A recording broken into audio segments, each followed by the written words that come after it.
Hi. Have any of you tried to go a day without eating or using any animal products?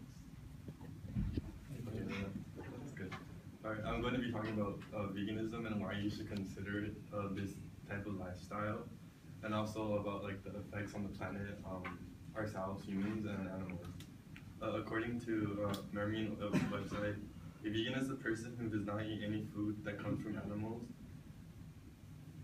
and that often includes products too, like leather and fur and just things of that nature. I'm credible to talk about veganism because I was a vegan for 9 months last year, and even though that wasn't my goal, I learned a lot about it and about myself. The way that I came across it was on a pretty popular website. I'm pretty sure you guys know it.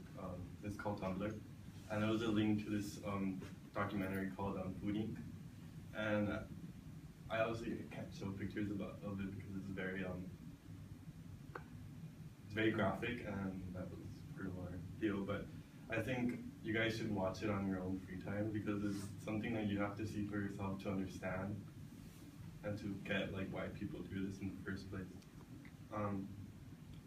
In Elizabeth Cherry's journal, Veganism as a Cultural Movement, a Relation Approach, published on September 2006, there is an estimated 1.7 million vegans in the United States. And veganism is a lifestyle that not only prevents the exploitation of animals, but also helps keep the earth and us humans healthier.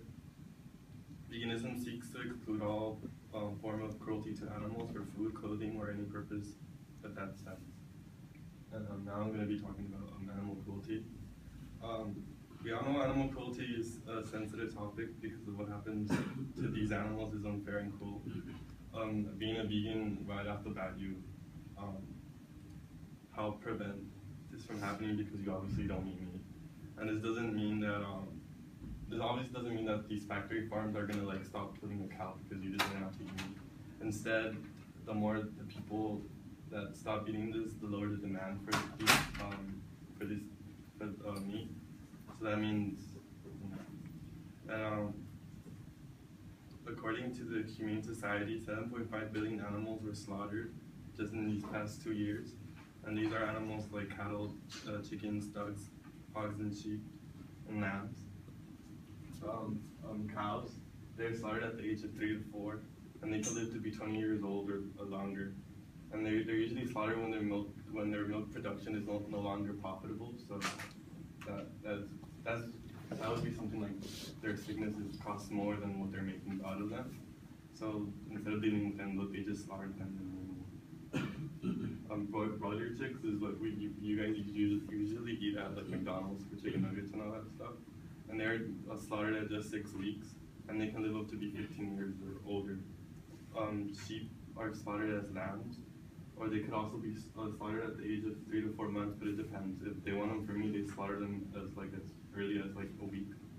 And if they want them for their wool, they slaughter them after 3 to 4 months because once again, they don't make a profit out of it. Now I'm going to be talking about pollution. The production of meat places a heavy burden on our environment. According to an article on the NRDC website, the majority of factory farms have their animals crowded into relatively small areas. And obviously, I don't think none of us would want to be in a place like this because it's not humane. And their manure and urine is bundled into massive waste lagoons, and these cesspools often break, leak, or overflow, sending dangerous micro-nitrate pollution and drug-resistant bacteria into our water supply. So this is water that we use to wash dishes, to take showers, and even drink. Factory farm lagoons also emit toxic gases such as ammonia, hydrogen sulfate, and methane. A lot of times, these farms use the manure on their crops because they think it's like you can recycle it, but a lot of the time that brings more harmful substances into our environment. According to a survey by PETA, some of the feelings reported by vegans was having more energy, healthier, and being more productive, and I think this is something we help appreciate. Also, veganism is linked with decreased risk of death from ischemic heart disease. And also, there's a less incidence of hypertension and type 2 diabetes compared to those who are not vegan. It also increases antioxidant intake. So vegan eating usually increases the intake of wholesome foods, such as vegetables, fruits, beans, which is a great opportunity for all of us to get plentiful of antioxidants and vitamins and minerals. This also promotes greater self-control. So you obviously have to have self-control when being a vegan, because a lot of the time it's not easy, and I can tell you guys this from experience, because I know a lot of us have like family members, and they're obviously not going to change for us. So you're gonna have to sit in like at dinner and see them like eat meat and stuff. A lot of times it's tempting, and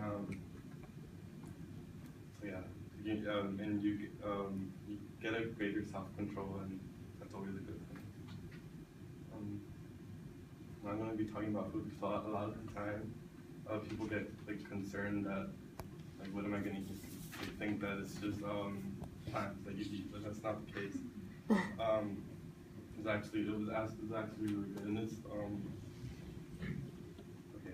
there's a lot of replacements, and nowadays it's easier to be vegan because there's widely alternatives to like every type of meat, and this includes chicken, pork, fish, and beef style products.